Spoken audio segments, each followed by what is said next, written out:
Hello बच्चों, let's read the question. The question says alpha decay. In alpha decay, which of these are true?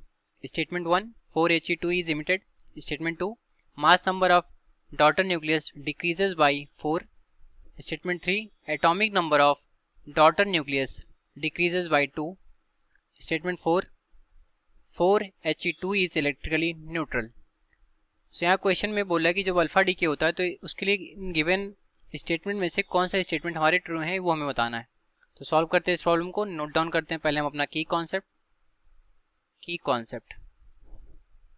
ठीक है, तो की concept में पहले हम अल्फा डीके का इक्वेशन लिखेंगे यहाँ पर.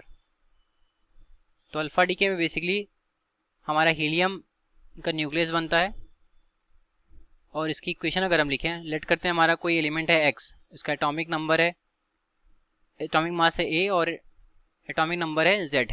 ठीक है, तो जब इसका अल्फा डीके होगा तो यहाँ पर हमें मिलेगा एक नया एलिमेंट जिसका जो मास नंबर होगा वो -4 हो जाएगा और जिसका एटॉमिक नंबर होगा -2 हो जाएगा और साथ में यहाँ पर एक हीलियम एटम मिलेगा जिसको हम अल्फा पार्टिकल भी बोलते हैं. ठीक है, तो ये होता है हमारा अल्फा डीके का इक्वेशन. अब आते हैं प्रॉब्लम में. ठीक है, तो प्रॉब्लम में पहले बोल रहा है कि 4He2 इज इमिटेड. तो जैसा कि हम यहाँ पर देख रहे हैं कि 4He2 हमारा इमिट हो रहा है. तो पहला स्टेटमेंट में बोल रहा है कि 4He2 इज इमिटेड, तो ये हमारा करेक्ट हो गया. 4He2 is emitted. ठीक है, ये है. और दूसरा स्टेटमेंट देखें, तो दूसरे स्टेटमेंट में जाएं तो कह रहा है mass number of daughter nucleus decreases by 4. तो ये भी करेक्ट है क्योंकि मास नंबर पहले ए था और ये हमारा पेरेंट न्यूक्लियस था. अब डॉटर न्यूक्लियस का जो मास नंबर है वो A-4 हो जा रहा है, तो ये भी करेक्ट हो गया.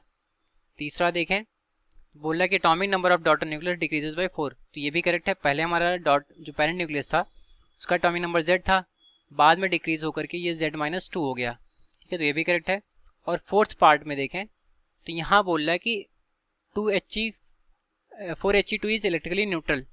तो जो 4He2 है ये क्या होता है, अल्फा पार्टिकल होता है और अल्फा पार्टिकल पर जो चार्ज होता है वो 2 इलेक्ट्रॉन होता है. ठीक है, और ये पॉजिटिवली चार्ज होता है, तो ये न्यूट्रल नहीं होता है.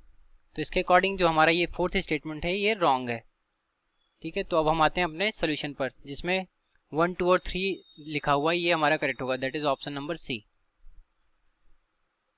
Hence option C is correct. तो ये रहा हमारे इस क्वेश्चन का correct solution. I hope you understood it well. Thank you.